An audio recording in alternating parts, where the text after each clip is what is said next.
All right, so let's talk about this. So we have a series in the Western Conference. The second seeded Denver Nuggets versus the third seeded Minnesota Timberwolves. The Nuggets were able to tie this series up at two apiece on the road, and we'll head back to Denver for Game 5. But before we get into this video, please make sure you hit the like button, hit the notification bell, and also don't forget to subscribe to the channel. Let's get right into this. So none of these teams have been able to protect home court, which means they've had all their victories on the road. The Minnesota Timberwolves are able to win games 1 and 2 in Denver, and then the Denver Nuggets were able to win games 3 and 4 on the road in Minnesota. So, heading into Game 5, I'm very, very interested to see what happens.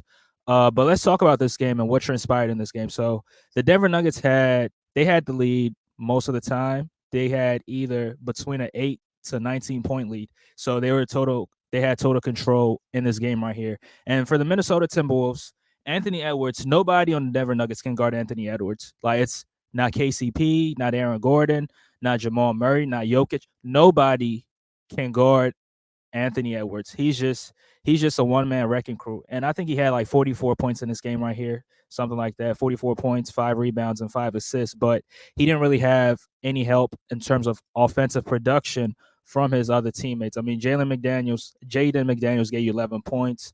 Karl Anthony Towns he gave you 13 points, but he was 5 for 18 from the field. He was super inefficient. And Rudy Gobert gave you 11. Mike Conley gave you 15, and Naz Reid off the bench gave you 11 points, but it was just not enough because Denver had almost production from everybody on the floor, with the exception of Michael Porter Jr. And I believe if Anthony Edwards had a little bit of help, if Karl Anthony Towns gave them a 25 point game, if he had 25 and 12 or 25 and 13, the Minnesota Timberwolves probably win this game right here. But it was all about the Nuggets. Nikola Jokic proved why he is the MVP and why the Denver Nuggets are the reigning champions. But let's talk about this game right here. So Nikola Jokic was totally unstoppable. Nobody could guard him. Nobody could do anything with him. And I felt that the Minnesota Timberwolves overreacted every time Jokic got on the block. They overreacted every time Jokic and Murray had a pick and roll, and they were helping off of their man too much. They were leaving Aaron Gordon in the corner most of the time. Aaron Gordon made his first 10 shots before he missed his next one. He was 10 for 10 in this game right here. And they were just making some easy passes, easy plays. And like I said, they were overreacting to Jokic on the block. I mean, sometimes Jokic will post up and then, he will attract 2 or 3 defenders. And then next thing you know, he just kicks it out into the corner. Aaron Gordon has a wide open shot, or Reggie Jackson will have a wide open shot. And I believe the Minnesota Timberwolves, their weak side rotations was not as great as it was in games 1 and games 2. In games 1 and game 2, they literally shrunk the floor. They made it feel so congested. They clogged the lane, and the Denver Nuggets were not getting a lot of wide open looks. But I think the Denver Nuggets figured them out, and they made adjustments. They definitely made adjustments. And Aaron Gordon was being aggressive. Jokic was being aggressive. Even Jamal Murray was being aggressive, despite he has a calf injury on his left foot. But he's still being aggressive. He's still getting to his spots. Jaden McDaniels is making it difficult for him. But I mean, Jamal Murray, I mean, we all know he's a tough shot maker. He can make some tough shots. And I think, driving down the baseline, fade into his right, and shooting those shots. I think that's probably his signature move, because every time he does that, he usually makes a shot. We remember against the Lakers in the first round, when he hit that game winner in game 2 against the Lakers on Anthony Davis. It was a similar play like that, where he drove down the baseline, faded to his right, and shot the J on the baseline, and he he hit the game winner against the Lakers. But in this game right here, he was also making some tough shots. He had a shot clock cheese at the end of the second quarter, and I think the Nuggets scored. They scored like 8 points in 19 seconds or something like that. And the Minnesota Timberwolves didn't really. Their defense was not as aggressive as it was in games 1 and game 2. I remember in game 2, there was a lot of ball pressure. There was a lot of weak side rotations. They were Xing out. They were sinking and filling. Even on the ball screens, they were tagging and trailing. They were always on somebody's hip and not giving the Denver Nuggets a lot of space to operate with. But in games 3 and games 4, I think it's been something different, or maybe the Denver Nuggets just figured them out. But the Nuggets, you gotta give them credit, and there's a reason why they're the defending champions. Jokic proved he is why he is the MVP. 35 points, seven rebounds, and 7 assists. And Jokic was just making some easy plays. He'll post up Rudy Gobert, and turn around jump hook, or just a floater down the lane. He was just killing them. And Rudy Gobert, I don't know why Rudy Gobert is on Nikola Jokic, because clearly he can't guard him. So I think the better option is to take Rudy Gobert off of Jokic. But in game one, I mean, Rudy Gobert missed game two, but in game one, Rudy Gobert was not on Jokic. I mean, he was playing a safety role. He was mostly on Aaron Gordon. But the thing is, he's cheating off of Aaron Gordon too much, and giving him wide open threes in the corner. And Aaron Gordon is making them pay for it. And like I said, Aaron Gordon made his first 10 shots before he missed the next one. And the shots that he was getting was wide open looks. Certain plays, Jokic he would just post up and attract two or three guys, and then he'll step through and act as if he's gonna kick it into the corner. And then the next thing you know, it's a wraparound pass into Aaron Gordon in the dunker spot, and then he'll dunk it home. Easy plays like that really got the Nuggets going. And you could clearly tell that easy plays like that really made the Timberwolves feel demoralized. But I'm just curious to see the adjustments they make in game five. And hopefully Carl Anthony Towns plays better. Hopefully everybody else plays better, because like I said, Anthony Edwards, nobody can guard him in the series.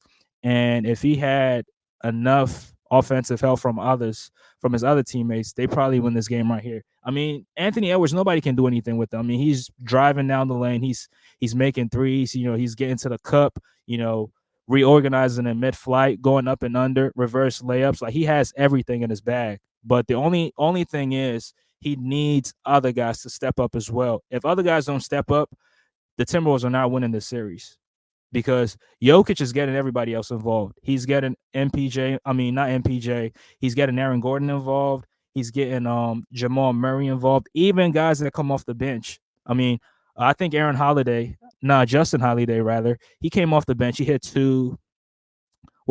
had two threes, and that was because the Minnesota Timberwolves were not rotating on the weak side.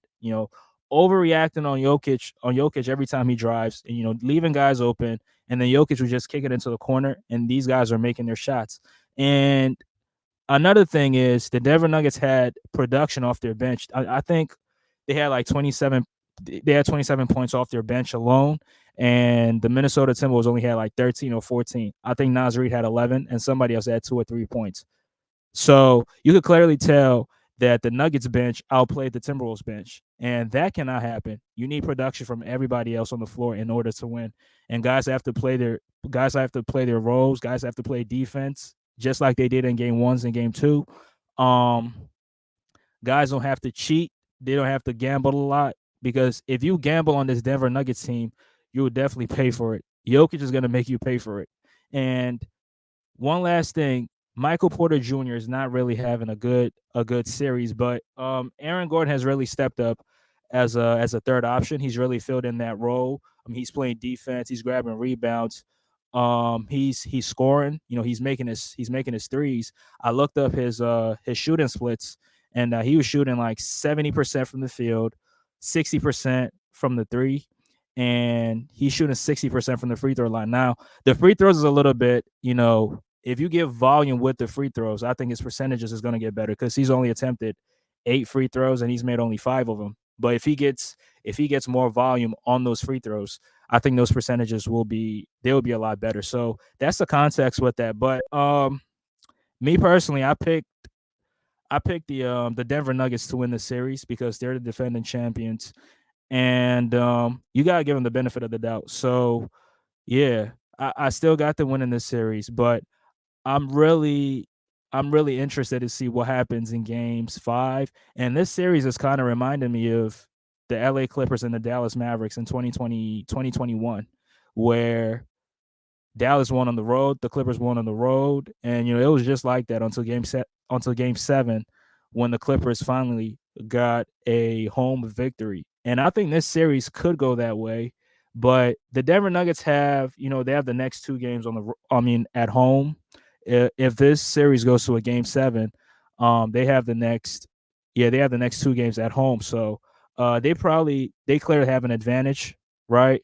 So if they're going to win this series, I think the games five is going to be huge for them. They have to win game five if they want to win the series. But these are my thoughts. Whatever you guys think, you can leave your comments right down below. Who do you got in this series? Do you think that Minnesota Timberwolves are going to make the necessary adjustments to come back and win the series? Or do you think the Denver Nuggets continue to do what they did in games 3 and 4 and ultimately win this series? Whatever you guys think, leave your thoughts right down below and we'll get to it. On to the next time. Peace.